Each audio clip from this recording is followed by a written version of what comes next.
Hello everyone. आज हम BEd second year का हमारा जो पेपर 3 है, क्रिएटिंग एन इंक्लूसिव स्कूल, उसके जो मॉडल में क्वेश्चन दे रखे हैं उनको रीचेक करेंगे। तो ये हमारा जो क्वेश्चन है कि समावेशी शिक्षा के प्रवर्तक थे। तो मॉडल में जो आंसर दे रखा है वो ई कार्ड दे रखा है, लेकिन समावेशी शिक्षा के जो प्रवर्तक थे वो ओविडी डैक्रोली थे। ठीक है, ई कार्ड भी नहीं है, ये इटार्ड है। और इटार्ड जो थे वो विशिष्ट शिक्षा, जो हमारी स्पेशल एजुकेशन है, उसके प्रवर्तक थे। ठीक है, तो इसका जो आंसर है वो ये है कि समावेशी शिक्षा के प्रवर्तक थे ओविडी डैक्रोली और विशिष्ट शिक्षा के प्रवर्तक थे मार्क इटार्ड। ठीक है, ये फ्रांस से थे। इसके बाद क्वेश्चन है हमारा कि मानसिक स्वास्थ्य को प्रभावित करने वाले घटक है वंशानुक्रम और वातावरण। ठीक है, ये दोनों ही जो है वो मानसिक स्वास्थ्य को प्रभावित करते हैं, इसलिए इसका जो आंसर है वो है सा। नेक्स्ट क्वेश्चन है कि विशिष्ट शिक्षा का सर्वप्रथम विकास हुआ। विशिष्ट शिक्षा का जो विकास हुआ था वो यूरोप में हुआ था। ठीक है, कहाँ हुआ था? यूरोप में हुआ था। और समावेशी शिक्षा का जो विकास हुआ है वो अमेरिका से हुआ है। फिर यह है कि विशेष शिक्षा संबंधित है। विशेष शिक्षा यानी कि जो स्पेशल एजुकेशन जो होती है वो, अगर इन ऑप्शन से हम बात करें तो कम योग्य विद्यार्थियों के शैक्षिक कार्यक्रम, आपका ये आंसर सही है। ठीक है, इन चारों ऑप्शन में से ये आंसर सही है। विशेष शिक्षा जो होती है वो देखिए प्रतिभाशाली बच्चे के लिए भी होती है, मंदबुद्धि बालक के लिए ही होती है, लेकिन ऑप्शन में आपका प्रतिभाशाली बालक नहीं है, केवल कम योग्य विद्यार्थी दे रखे हैं। ठीक है, अब यहाँ पे जो आंसर सही दे रखा है मॉडल में कि पिछड़ी बुद्धि के विद्यार्थियों के प्रशिक्षण कार्यक्रम से। प्रशिक्षण कार्यक्रम का हो गया किसी प्रकार की ट्रेनिंग देना। ठीक है, हम ट्रेनिंग नहीं देते हैं, उनको एजुकेशन देते हैं, यानी कि शैक्षिक कार्यक्रम से होती है। ठीक है, तो आपका जो सही आंसर है वो है कम योग्य विद्यार्थियों के लिए शैक्षिक कार्यक्रम से। इसके बाद है कि निःशक्त बालकों की शिक्षा के लिए प्रावधान किया जा सकता है, वो है समावेशित शिक्षा द्वारा। ठीक है, आपका जो आंसर सही है वो है समावेशी शिक्षा द्वारा। फिर है कि समन्वित शिक्षा की सफलता निर्भर करती है। समन्वित शिक्षा से मतलब आपका होता है इंटीग्रेटेड एजुकेशन से। ठीक है, जो एकीकृत शिक्षा होती है। अब इंटीग्रेटेड एजुकेशन क्या होती है? ऐसी एजुकेशन जिसमें जैसे कि जो सामान्य विद्यालय होते हैं हमारे, उनमें आप विशेष जो बच्चे हमारे जो स्पेशल बच्चे हैं उनको भी साथ बिठाल कर पढ़ाएं। ठीक है, लेकिन उनको इस तरीके से विशेष सुविधाएं नहीं दी जाती। मतलब जो पाठ्यक्रम जो रहता है वो सामान्य बालक की तरह ही रहता है, मतलब जिस प्रकार से सामान्य बालक पढ़ते हैं। लेकिन समावेशी शिक्षा में क्या होता है, जो पाठ्यक्रम रहता है वो सामान्य बालक और विशेष बालक, इन दोनों को ध्यान में रख के बनाया जाता है। ठीक है, लेकिन समन्वित शिक्षा जो है इसमें क्या होता है कि पाठ्यक्रम जो रहता है वो सामान्य बालक की तरह ही रहता है, मतलब जिस प्रकार से सामान्य बालक अध्ययन कर सकें। इसीलिए जो अगर समन्वित शिक्षा की सफलता अगर हमको निश्चित करनी है तो जो हमारी पाठ्य पुस्तकें हैं, है ना, उनको हमें अच्छे से अच्छा यानी कि इस प्रकार से बनाना है कि जो स्पेशल नीड के जो बच्चे हैं वो भी अच्छी तरीके से पढ़ाई कर पाएँ। इसलिए इसका जो आंसर सही रहेगा वो है पाठ्य पुस्तकों की उत्कृष्टता पर। इसके बाद है कि विशिष्ट शिक्षा की संकल्पना है क्षमताओं को विकसित करके कमियों की क्षतिपूर्ति करना, कमियों को दूर करके आत्मनिर्भर बनाना और विकलांगता की समस्या को कम करना।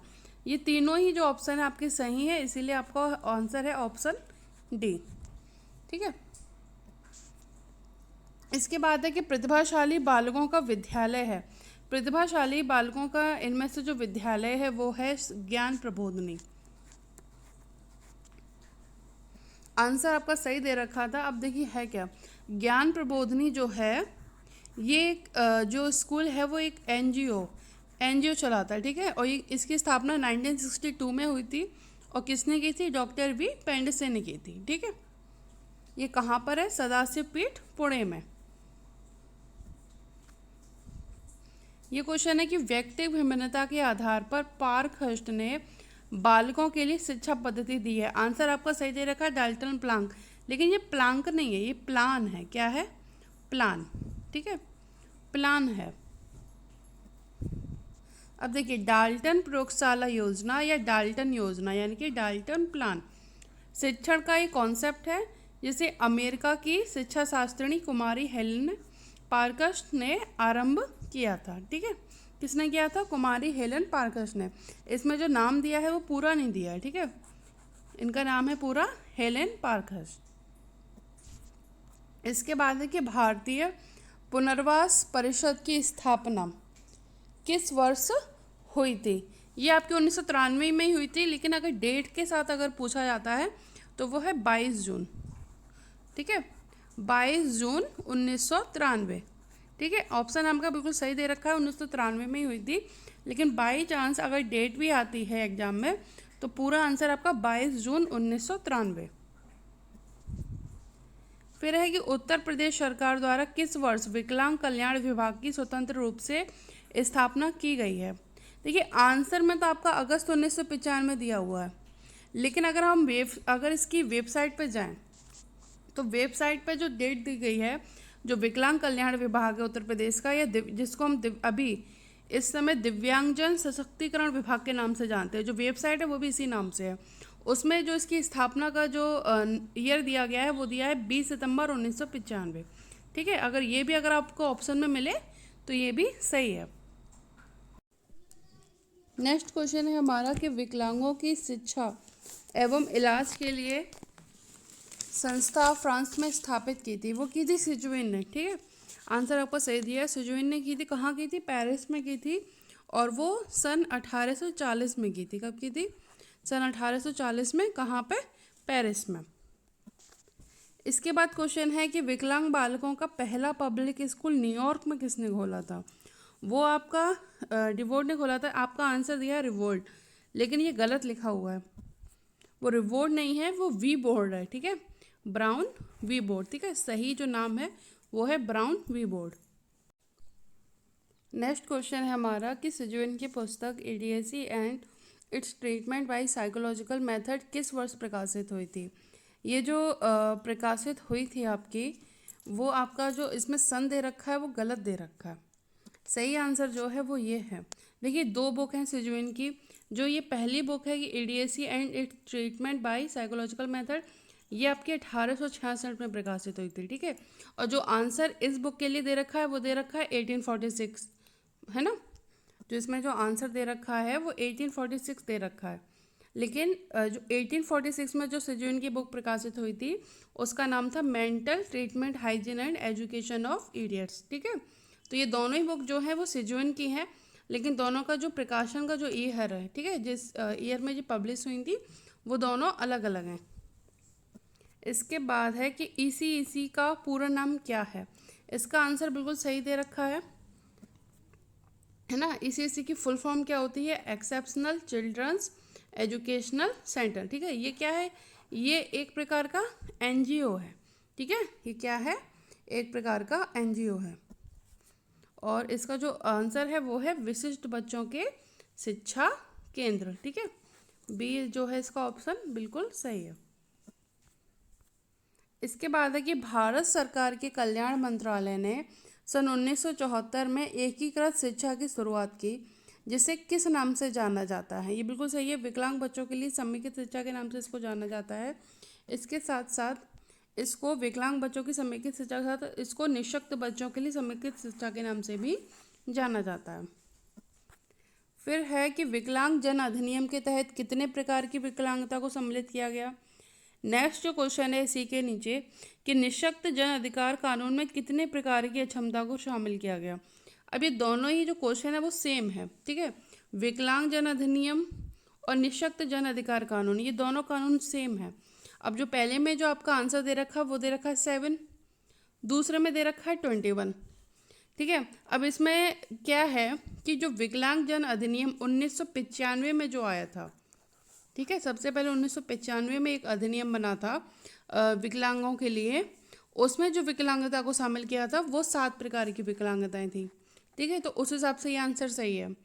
उसके बाद 2016 में एक नया कानून और आया है। ठीक है, इसी को जो 1995 में जो कानून आया था उसको ये खारिज करता है।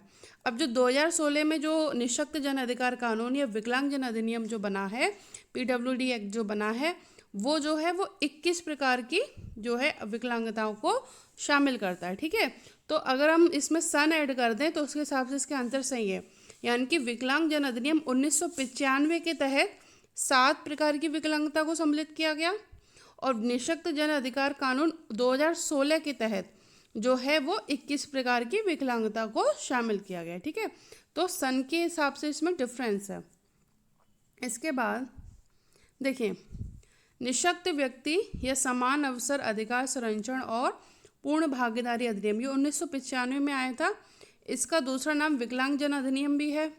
इसको निःशक्त जन अधिकार कानून के नाम से भी हम जानते हैं, या पर्सन्स विद डिसेबिलिटीज। ठीक है, equal opportunities, protection of rights and full participation.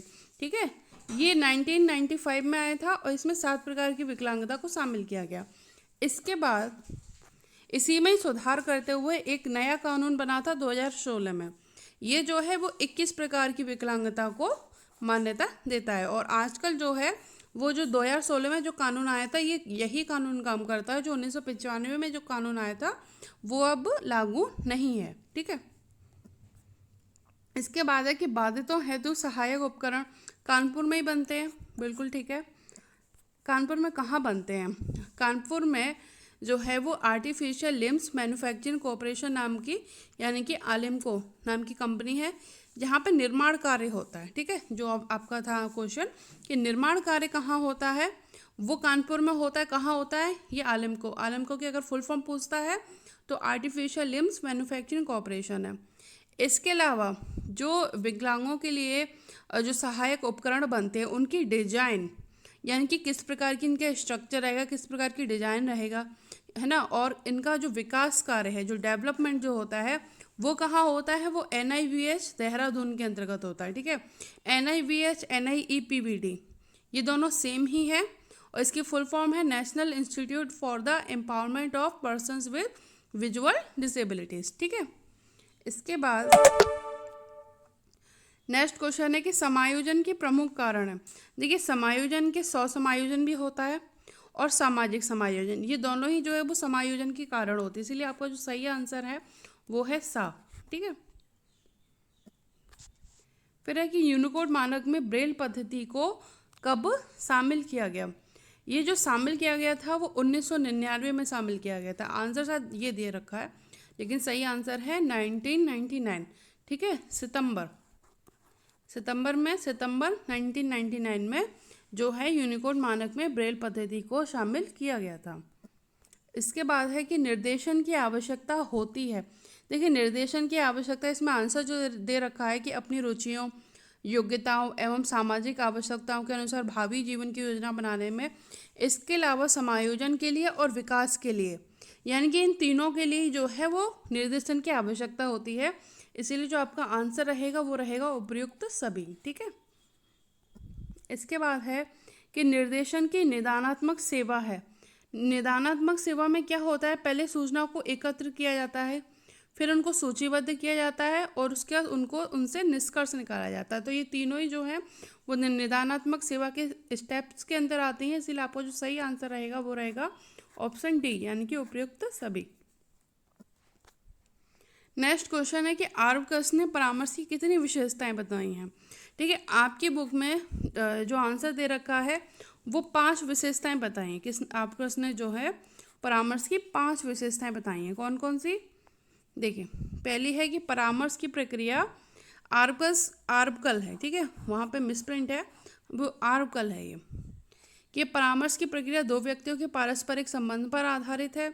दोनों के मध्य विचार विमर्श के अनेक साधन हो सकते हैं। तीसरा है कि प्रत्येक परामर्शदाता को अपनी प्रक्रिया का पूर्ण ज्ञान होना चाहिए। फोर्थ है आपका कि प्रत्येक परामर्श साक्षात्कार पर आधारित होता है। और फिफ्थ है कि परामर्श के फलस्वरूप परामर्श प्रार्थी की भावनाओं में परिवर्तन होता है। ठीक है, तो आर्वकल ने जो है वो 5 विशेषताएं बताई हैं। ठीक है, इसके बाद है कि विद्यालय और समाज के लेखक जॉन डीवी हैं। बिल्कुल सही है, लेकिन जॉन डीवी जो है विद्यालय एवं समाज, और इनकी एक और बुक है जनतंत्र और शिक्षा। ठीक है, इन दोनों के ही लेखक जो है वो जॉन डीवी हैं। इसके बाद क्वेश्चन है आपका कि किसने कहा कि मनुष्य स्वभाव से सामाजिक प्राणी है, इसलिए उसने वर्षों से सीख लिया कि व्यक्तित्व और सामूहिक क्रियाओं का विकास समुदाय द्वारा ही सर्वोत्तम रूप में किया जा सकता है। इसका जो सही आंसर दे रखा है विलियम ईमट, ये ईमट नहीं है, ठीक है, ये जो आंसर में ईमट दे रखा है ईमट नहीं है, ये विलियम ए ईगर है, ठीक है, जो ये मिस प्रिंट है, ठीक है, ये क्या है, विलियम ई ईगर है, ठीक है, ये जो है वो मिस प्रिंट दे रखा है इसमें। ओके, फिर है कि शैक्षिक तकनीकी के अंतर्गत समस्त सहायक साधनों को किन दो भागों में विभक्त किया जा सकता है। ये इसमें से ये गलत है, इनमें से कोई सा भी नहीं है, लेकिन जो सही है आंसर वो ये है। पहला है सहायक उपकरण, दूसरा है अवलंबन उपकरण। सहायक उपकरण कौन कौन से हैं, जैसे कि लार्ज प्रिंट मटेरियल, ठीक है, close circuit television, hearing aids जो बच्चे सुन नहीं सकते उनके लिए, लैप बोर्ड जिनको अस्थि विकलांगता है उन बच्चों के लिए। अवलंबन उपकरण किस प्रकार के होते हैं, यानी कि सपोर्टेड डिवाइस, लेजर स्टिक जो बच्चे ब्लाइंड हैं उनके लिए, ठीक है, व्हील चेयर, रैम्प। तो जो शैक्षिक तकनीक के जो अंतर्गत जो सहायक साधन है वो दो रूप होते हैं उनके, एक तो सहायक उपकरण यानी कि असिस्टिव डिवाइस, दूसरा अवलंबन उपकरण यानी कि सपोर्टिव डिवाइस, ठीक है। इसके बाद है कि टोली शिक्षण प्रविधि का विकास कब हुआ था। इसका जो विकास हुआ था वो जो है वो हार्वर्ड विश्वविद्यालय में हुआ था 1955 में। आंसर आपको सही दे रखा है, 1955 दे रखा है, ठीक है, जो बुक में आंसर दे रखा है वो सही दे रखा है। इसको बस मैं थोड़ा डिस्क्राइब कर दे रही हूँ कि 1955 में हार्वर्ड विश्वविद्यालय में अमेरिका के शोध विद्यार्थी मिशिगन और हार्वे ने इसका विकास किया था, ठीक है। लेकिन अगर प्रयोग सबसे पहले किया था वो फ्रांसिस चेज ने किया था, कहाँ पे, शिकागो के विश्वविद्यालय में किया था, ठीक है। विकास किया था मिशिगन और हार्वे ने जो कि शोध विद्यार्थी थे। और इसका अगर प्रयोग की बात होती है कि सबसे पहले प्रयोग किसने किया था, वो फ्रांसिस चेज ने किया था। फिर देखिए, दल शिक्षण को टीम टीचिंग भी कहते हैं, समूह शिक्षण भी कहते हैं, सहकारिता शिक्षण भी कहते हैं और टोली शिक्षण भी कहते हैं, ठीक है। इसमें होता क्या है कि इसमें दो या दो से अधिक अध्यापक एक साथ मिलकर शिक्षण कार्य करते हैं, ठीक है। देन अब इसके सोपान कौन कौन से होते हैं, स्टेप्स कौन कौन से होते हैं। पहले तो प्लानिंग की जाती है, ठीक है, फिर जो प्लानिंग हमने कर ली है उसको हम एग्जीक्यूट करते हैं, ठीक है। जब एग्जीक्यूशन के बाद क्या होता है उसका हम मूल्यांकन करते हैं। तो ये जो है वो दल शिक्षण के सोपान या स्टेप्स कहे जाते हैं, जो कितने हैं, 3, नियोजन, क्रियान्वयन, मूल्यांकन, प्लानिंग, एग्जीक्यूशन, इवैल्यूएशन। फिर क्वेश्चन है कि मानसिक स्वास्थ्य और अधिगम से असफलता का बहुत घनिष्ठ संबंध है, यह कथन है। आंसर आपको सही दे रखा है, फ्रेंडसन नहीं है, लेकिन ये क्रेंडसन है, फा की जगह का है, ठीक है, फा की जगह क्या है, क्रेंडसन है, ये क्या है, क्रेंडसन। फिर है कि विशिष्ट बालकों से तात्पर्य उन बालकों से है जो सामान्य बालकों से शारीरिक, मानसिक, संवेगात्मक अथवा सामाजिक लक्षणों में इतने अधिक भिन्न होते हैं कि उनकी योग्यताओं के अनुसार उनके अधिकतम विकास के लिए विशेष सामाजिक एवं शैक्षिक सेवाओं की आवश्यकता होती है। आंसर सही दे रखा है टेलफोर्ड, लेकिन टेलफोर्ड के साथ साथ ये जो डेफिनेशन है वो शौर्य की है, ठीक है, टेलफोर्ड और शौर्य। तो अगर ऑप्शन में आपको शौर्य लिखा मिलता है या टेलफोर्ड शौर्य दोनों लिखे मिलते हैं तो इसके लिए कंफ्यूज नहीं होना है। फिर है कि मानसिक मंद बालकों को इस नाम से भी जाना जाता है। देखिए, मानसिक मंद बालकों को हम अल्पबुद्धि बालक के नाम से भी जानते हैं, ये पिछड़े बालक के नाम से भी जाने जाते हैं और ये मूढ़ बालक के नाम से भी जाने जाते हैं। इसीलिए आपको जो आंसर सही है वो है डी, ऑप्शन डी, उपयुक्त सभी, ठीक है। तो ये सारे क्वेश्चंस थे आपके पेपर 3 में। इसके आगे आपके जो पेपर 4 है 5 है उसको भी मैं चेक करके बता दूंगी। फिर आपके जो आप लोग बोल रहे हो कि री एग्ज़ाम के जो क्वेश्चन पेपर्स हैं उनके भी आंसर चेक करके जो है मैं इसके बाद आपको बताऊंगी, ठीक है। तो आप लोग अच्छे से पढ़ाई कीजिए, धन्यवाद।